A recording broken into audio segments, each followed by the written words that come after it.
Dear students, आज हम लोग इस लेक्चर में साड़िकों और आव्यूहों के अनुप्रयोग को पढ़ेंगे। तो आइए समझते हैं कि साड़िकों और आव्यूहों के अनुप्रयोग क्या होते हैं। तो अनुप्रयोग का शब्द का अर्थ क्या है, तो इसके लिए जब साड़िकों और आव्यूहों का प्रयोग हम अपने दैनिक जीवन में किसी कार्य के लिए या उसके हल के लिए प्रयुक्त किया जाता है या प्रयोग किया जाता है, तो उसे ही हम अनुप्रयोग कहते हैं। तो जैसे साड़िकों और आव्यूहों का प्रयोग युगपत रैखिक समीकरणों के हल करने में भी किया जाएगा, जिसे हम आव्यूह के व्युत्क्रम के द्वारा हल कहेंगे और जिसे आव्यूह विधि से समीकरणों का हल भी कहते हैं।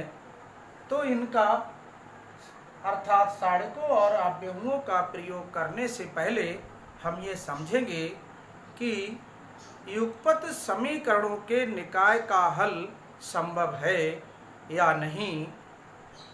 तो यदि समीकरण निकाय का हल संभव है तो उन्हें संगत निकाय कहते हैं, और जिनका हल असंभव है उसे हम असंगत निकाय कहते हैं।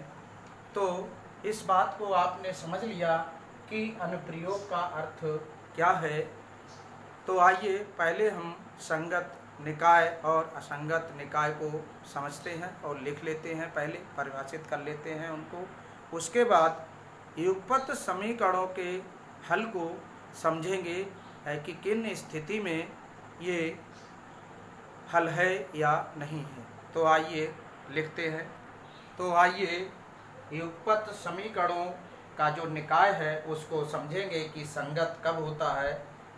तो निकाय संगत कहलाता है यदि इसके हलों का अस्तित्व होता है, अर्थात युगपत समीकरण हल हो जाएंगे यदि इनका अस्तित्व होगा तो संगत निकाय कहलाएगा, और असंगत निकाय कहलाएगा यदि निकाय असंगत कहलाता है यदि इसके किसी भी हल का अस्तित्व नहीं होता है।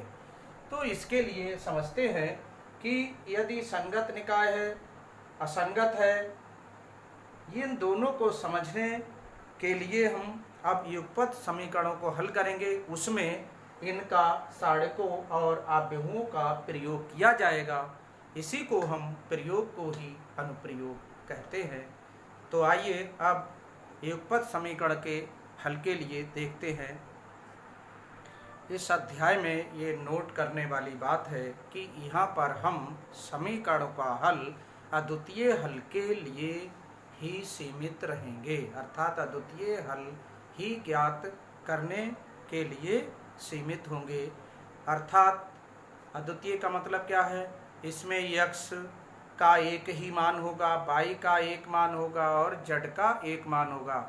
एक मान का मतलब ये नहीं है कि तीनों का मान समान हो, तीनों के मान भिन्न भिन्न लेकिन एक ही राशि होगी। प्रत्येक की x की एक राशि होगी, y की और z की अलग अलग हो सकती हैं, लेकिन एक मान होगा, एक राशि का एक मान।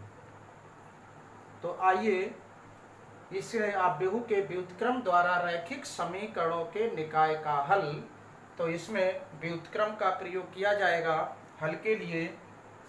तो इसमें हम ये लीनियर इक्वेशंस हैं 3, इसमें हम पहले इन समीकरणों को आव्यूह विधि से लिख लेंगे।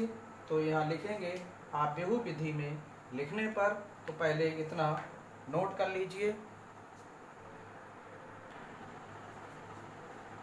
तो पुनः आव्यूह रूप में समीकरण निकाय को लिखने पर ये युगपत समीकरण है, रैखिक युगपत समीकरण कहलाते हैं। तो इनको पहले हमने क्या करते हैं, आव्यूह रूप ये x y z के गुणांकों को हम आव्यूह के रूप में लिख लेते हैं। A1 B1 C1 A2 B2 C2 A3 B3 C3 ये आ गया। अब इसमें इनटू 3 क्वांटिटी है, X Y Z, और ये मैट्रिक्स आएगी जो इक्वल में दी हुई है D1 D2 D3। अब इसे हमने मैट्रिक्स रूप में लिख लिया, तो ये कहलाता है आव्यूह रूप। इसे नोट कर लीजिएगा। अब इस समीकरण को हम इस मैट्रिक्स को A मान लेते हैं, इनटू है, इसको कैपिटल X मान लेते हैं, और ये जो है बराबर में जो मैट्रिक्स है इसे B मान लिया। अब हमने इस समीकरण को इस रूप में कर लिया, Jx है। अब हम स्थितियों को पहचानेंगे कि कब इसका हल होगा और कब इसका हल नहीं होगा। तो आइए, स्थिति फर्स्ट है, यदि A एक व्युत्क्रमणीय अव्यूह है, अर्थात डिटर्मिनेंट्स A का मान 0 के बराबर नहीं है, तब इसके व्युत्क्रम का अस्तित्व होता है। जब इसके व्युत्क्रम का अस्तित्व होता है तभी ये इक्वेशन हल होगी, अदरवाइज हल नहीं होगी। तो आइए यहाँ तक नोट कर लीजिए और आगे एक्सप्लेन करते हैं कि x का मान निकालना है आपको, x y z का मान निकालना है, तो ये इधर जाएगा तो इन्वर्स होगा। कैसे होता है ये इसको अभी एक्सप्लेन करते हैं, नोट कर लीजिए इतना। अब हमें यहाँ से x का मान निकालना है, क्योंकि A इन्वर्स का अस्तित्व है।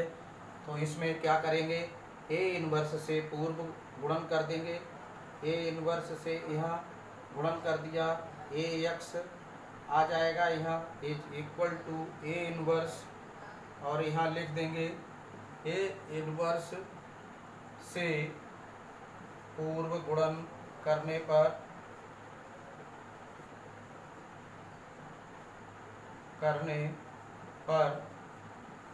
तो ये तो यही रहेगा,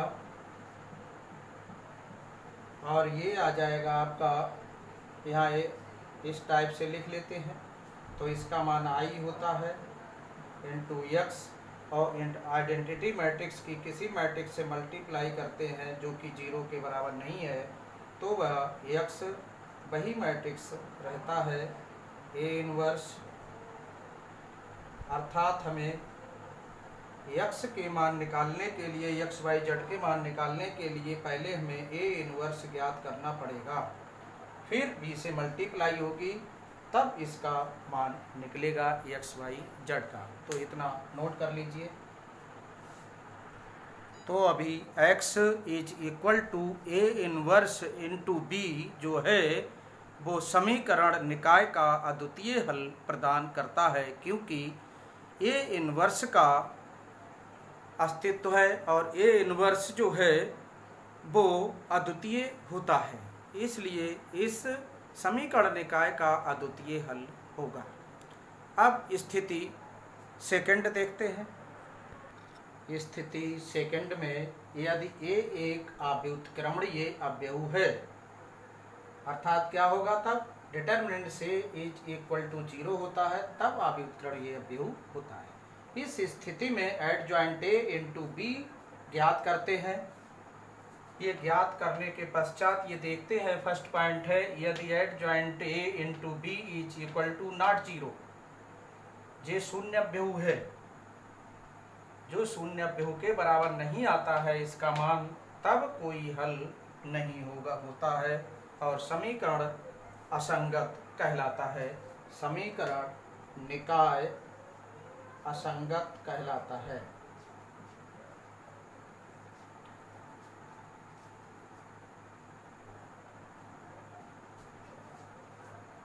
तब कोई हल नहीं होगा, किसका, समीकरण निकाय का कोई हल नहीं होगा और समीकरण निकाय असंगत कहलाता है।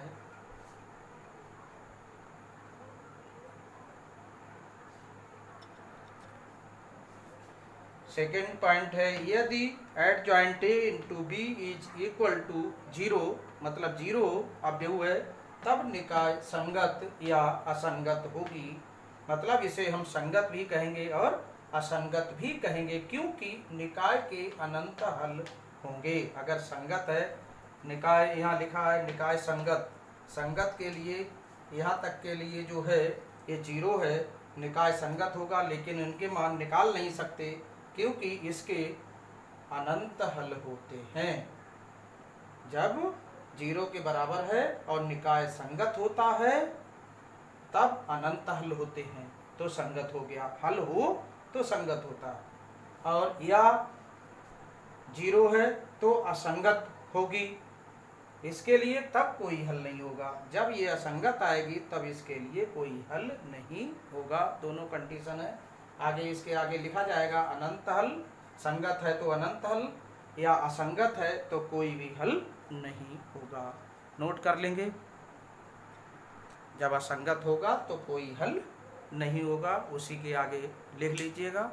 अब हम लोग एक्सरसाइज को सॉल्व करेंगे जो कि 4.6 है, और एग्जाम्पल भी इम्पॉर्टेंट होंगे, उन्हें भी करेंगे। ये प्रश्नावली में निम्नलिखित प्रश्नों 1 से 6 तक दी गई समीकरण निकायों का संगत अथवा असंगत के रूप में वर्गीकृत कीजिए। पहला क्वेश्चन, दूसरा, तीसरा और चौथा क्वेश्चन लिखा हुआ है, इसे नोट कर लेंगे, फिर इन्हें सॉल्व करेंगे। तत्पश्चात 5th और 6th को लिखेंगे और उन्हें भी सॉल्व करेंगे। तो नोट कर लीजिए और फिर सॉल्व करते हैं। ये पहला क्वेश्चन है, इसमें संगत और असंगत इसे देखना है कि संगत है या असंगत। तो पहले इसे हम आव्यूह रूप में लिख लेंगे। आव्यूह समीकरण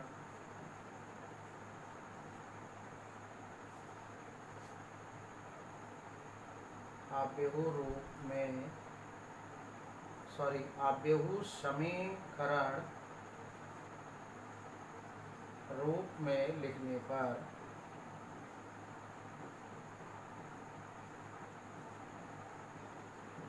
या हम इसे लिख सकते हैं, इस समीकरण को आव्यूह के रूप में लिखने पर या आव्यूह समीकरण रूप में लिखने पर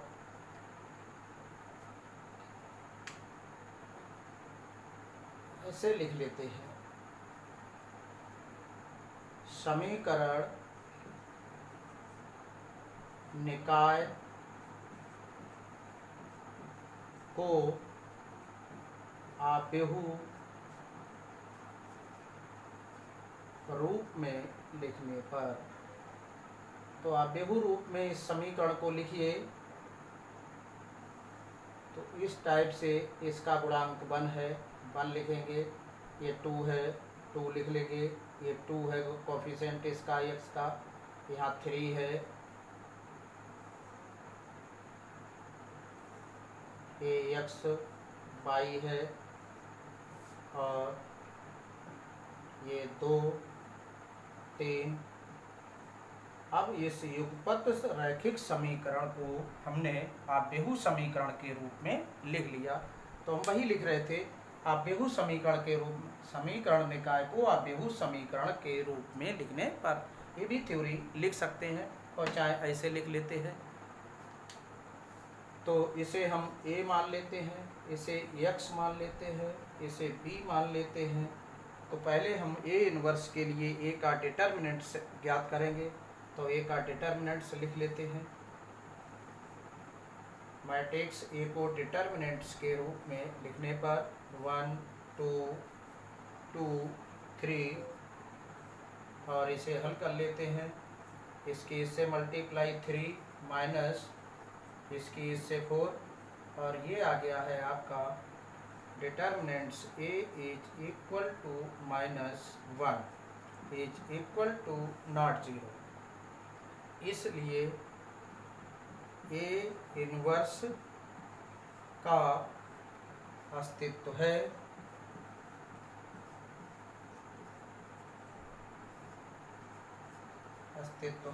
तो क्या कहेंगे, निकाय, तो इसका हल होगा। इसलिए ए इनवर्स का अस्तित्व है, अतः इसका अद्वितीय हल है।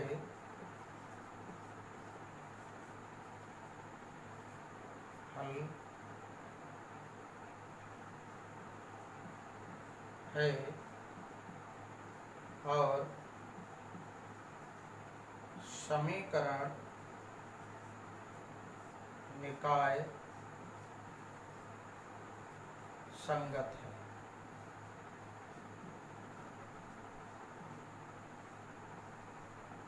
तो ये संगत हो गया इसका सलूशन, तो नोट कर लीजिए। इसी प्रकार हम दूसरे को लिखेंगे, तो इसे नोट करें। सॉल्यूशन है इसका समीकरण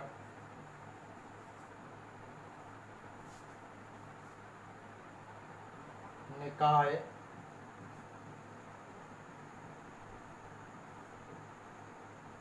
को AX बराबर B के रूप में लिखने पर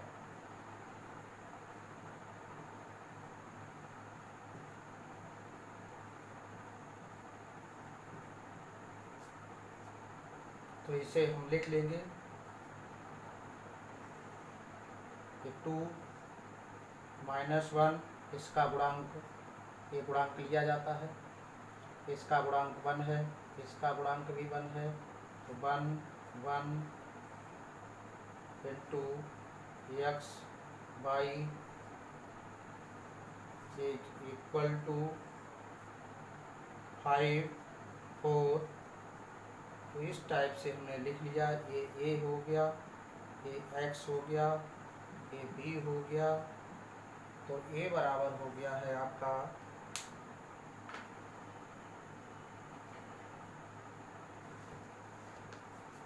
a बराबर, यहाँ से लिख लेंगे a इज इक्वल टू 2 - 1 1 1। अब इसे डिटर्मिनेंट्स के रूप में लिख लेंगे 2 1 - 1 1, और इसकी मल्टीप्लाई 2 माइनस सूत्र में, और माइनस माइनस ये बाद में प्लस हो जाएगा। 2 + 1 is equal to 3 is equal to not 0। अतः ये अव्ययु जो है वो व्युत्क्रमणीय अव्ययु है, इसलिए ए व्युत्क्रमणीय अव्ययु है। व्युत्क्रमणीय अव्ययु है। इस प्रकार निकाय समीकरण निकाय संगत है। समीकरण निकाय संगत है।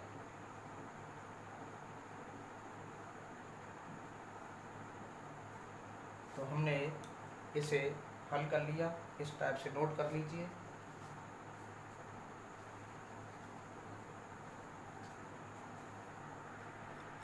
ये तीसरा क्वेश्चन दिया है, ये x + 3y = 5, 2x + 6y = 8।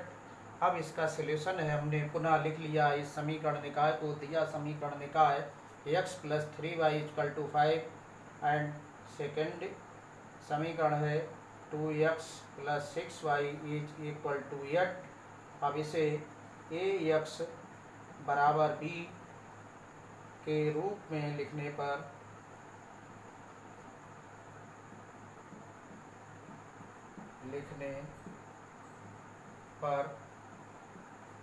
यह बेहू रूप ही है। यहाँ a का मतलब है इसके कॉफिशेंट जो हैं चर राशियों के, उनसे बना बेहू कहलाएगा। 1 3 2 6 इंटू x y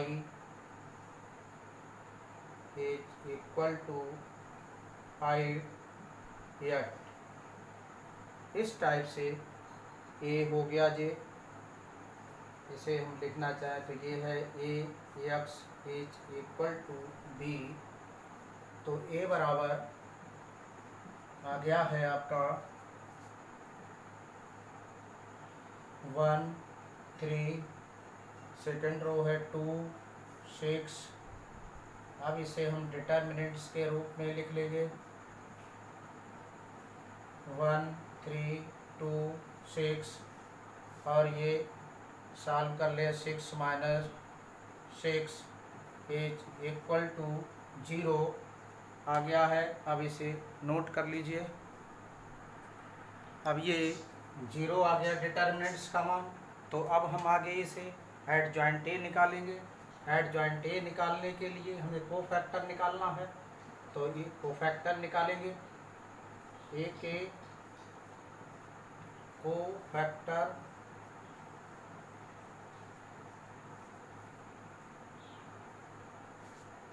तो A11 इसका चिन्ह प्लस होगा, -1 की पावर 1 + 1 तो प्लस हो जाएगा।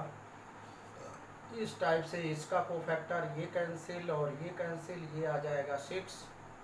अब A12 इसका मतलब माइनस 1 की घात 1 + 2 3 हो जाएगी, 3 बार माइनस हो जाता है। A12 इसका कोफैक्टर है, ये कैंसिल ये आएगा 2। ये उपसाड़िक होता है जो कि ये आएगा, इसका डिटर्मिनेंट्स का निकालेंगे उपसाड़िक। अब इस टाइप से A21 ये भी माइनस साइन आएगा इसका। A21 किसका कोफैक्टर है, इसका है। इसको लेंगे तो इसका साइन माइनस आया, लेकिन लेंगे किसका कोफैक्टर, इसका, माना इसका जाएगा, उपसाड़िक लिया जाता है तो इसका ये कैंसिल 3 आएगा। अब A22 ये प्लस चिन्ह आएगा। A22 किसका कोफैक्टर है, इसका। A6 का, चाहे इसका मान ले, ये कैंसिल 1 आएगा। इसका उपसाड़िक ये कहलाएगा, तो ये उपसाड़िक आता है, साइन इसका लिया जाता है, तो ये आ जाएगा। अब कोफैक्टर से निर्मित अब बेहू हमने AX बराबर B इक्वेशन में थी, तो A और AX और B को छोड़कर अन्य मैट्रिक्स मान लेते हैं। कोफैक्टर्स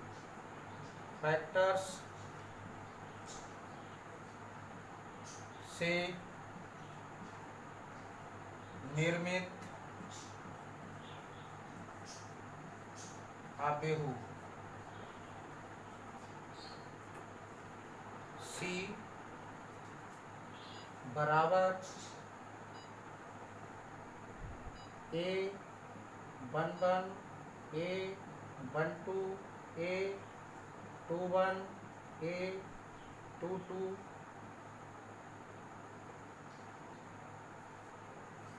अब यहाँ से इसके मान रख लेंगे हम, तो इनके कोफैक्टर्स के मान रखते हैं। कोफैक्टर्स के मान है -2, A12 का मान है, A11 का मान है 6, A12 का मान है -2, A21 का मान है -3, A22 का मान है 1। अब adjoint of A is equal to C dash. तो नोट कर लीजिए इतना। अब ये adjoint A equal to C dash is equal to, इसका ट्रांसपोज मैट्रिक्स कर दीजिए। C dash means transpose of this matrix 6 -2 -3 1। ये परिवर्तन हुआ गया एडजॉइंट A। अब हमें निकालना होगा एडजॉइंट A इंटू B।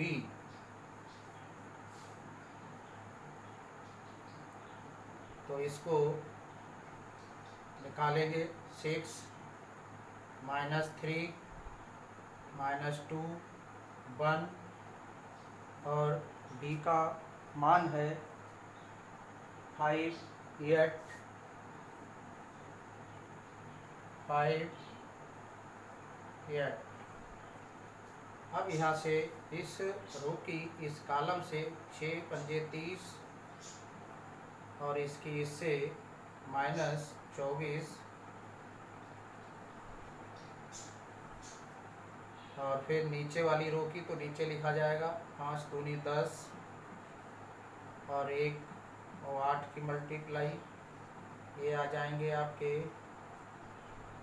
30 -24 6 और ये आ गए -2 is equal to not 0 matrix, अर्थात इज इक्वल टू नॉट 0। अतः समीकरण निकाय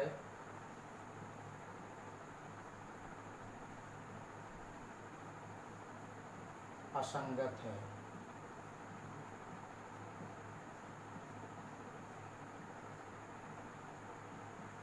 इस प्रकार ये हमारे क्वेश्चन नंबर 3 पूर्ण हो गए। नोट कर लीजिए इसे।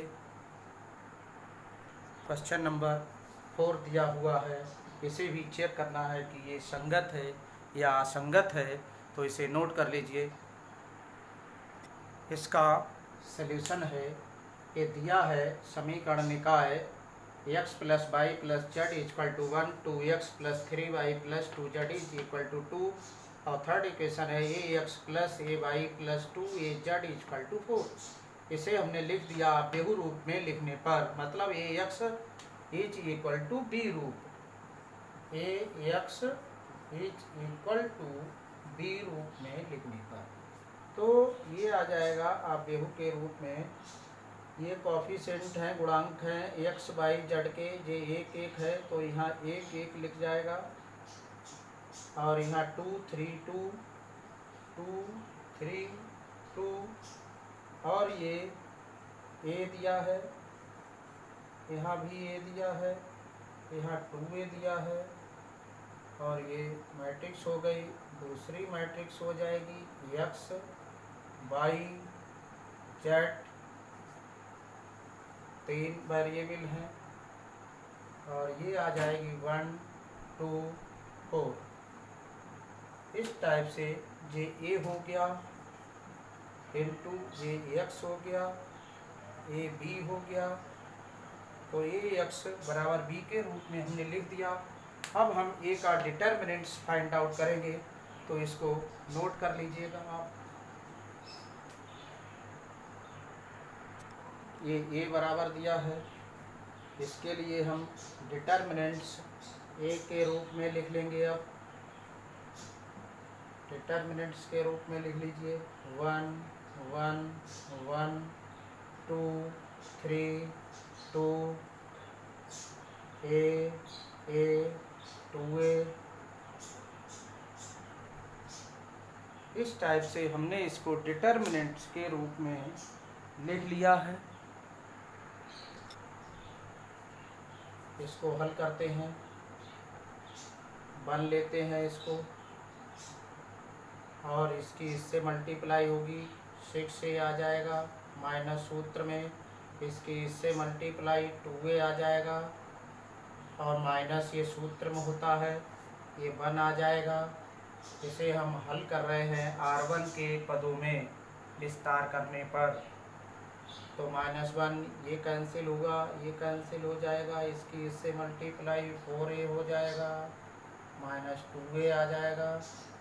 अब +1 लेंगे, ये कैंसिल, ये कैंसिल, इसकी इससे मल्टीप्लाई 2a माइनस a और 3 की मल्टीप्लाई 3a। अब इस टाइप से 6 से -2a 4a 4a और 1 की मल्टीप्लाई हो जाएगी, -1 इंटू 2a +1 इंटू -a बचेगा और ये 4a आ जाएगा, -2a और इसकी इससे मल्टीप्लाई -a 4a -3a और ये आ गया h इक्वल टू नॉट 0। इसको हम सॉल्व कर देते हैं। तो ये आ गया डिटर्मिनेंट्स a का मान आया है नॉट 0, इसलिए a व्युत्क्रमणीय अवयव है। a व्युत्क्रमणीय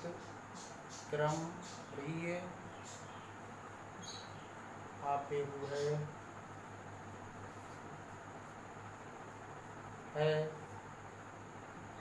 इसलिए ए इनवर्स का अस्तित्व है। अतः ए इनवर्स का अस्तित्व है तो क्या होता है, इस समीकरण का अद्वितीय हल होगा जो कि निकाय संगत होगा। इसलिए ए व्युत्क्रमणीय अवयव है। अतः दिया गया निकाय या समीकरण निकाय लिख देते हैं। समीकरण निकाय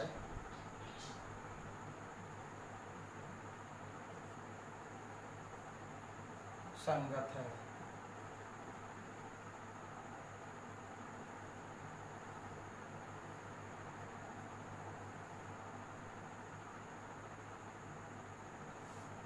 तो इस टाइप से ये क्वेश्चन हमने कंप्लीट कर लिया। अब क्वेश्चन आपके इस टाइप के और बचे हुए हैं 5 और 6 बचे हुए हैं। 6 करना चाहो तो 5 जो है स्वयं कर लीजिएगा, 6 हम बता दे रहे हैं। तो आइए 6th क्वेश्चन, ये क्वेश्चन नंबर 6 दिया है और इसे चेक करना है कि इसका हल है या नहीं, अर्थात निकाय संगत है या असंगत है। तो इसे नोट कर लीजिए।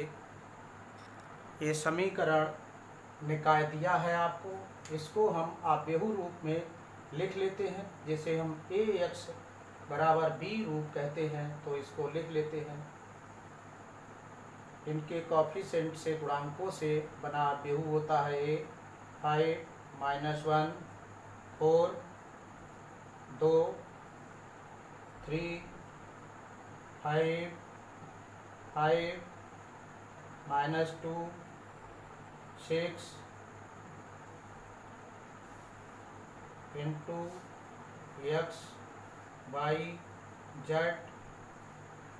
is equal to 5 2 -1। ये रूप हो गया है ax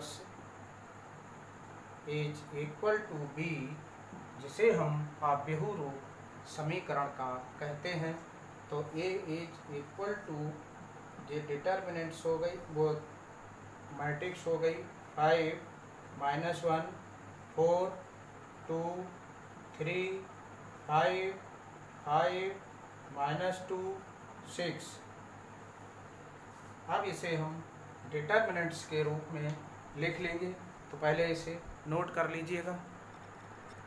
डिटर्मिनेंट्स के रूप में लिख लें 5 -1 4 2 3 5 5 -2 6। अब इसे R1 के पदों में विस्तार करने पर, R1 के पदों में विस्तार करने पर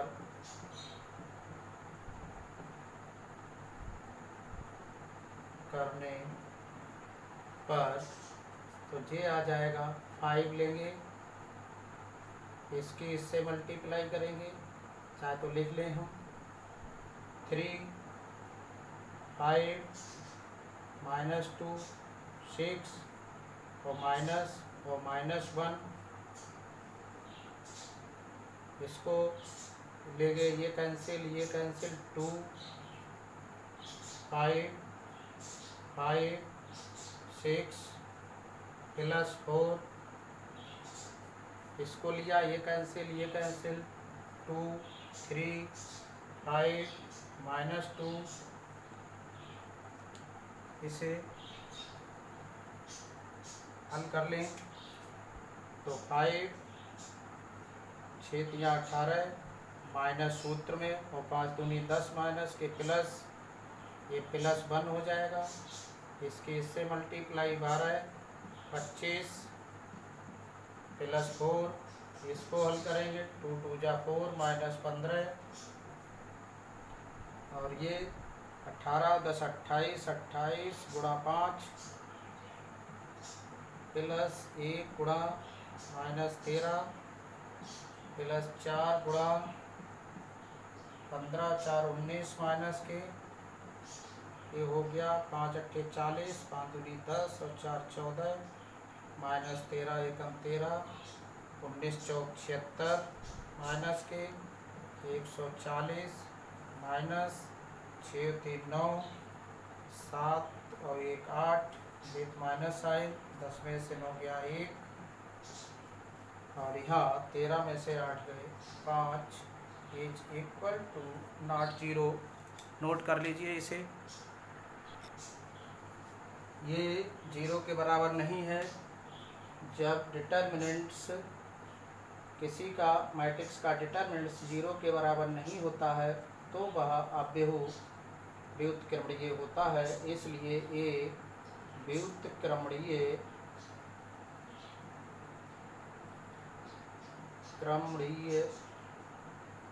आव्यूह है।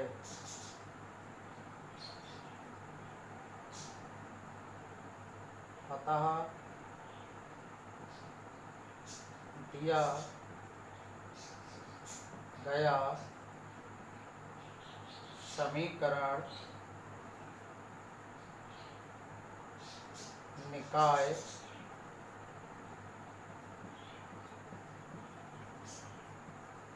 संगत है।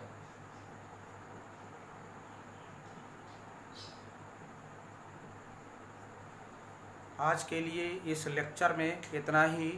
नेक्स्ट लेक्चर में आगे क्वेश्चन करेंगे। ये इम्पॉर्टेंट एक्सरसाइज है, 8 अंक का एक क्वेश्चन इसमें कंपलसरी आता है, इसलिए ध्यान से इसे तैयार कीजिएगा।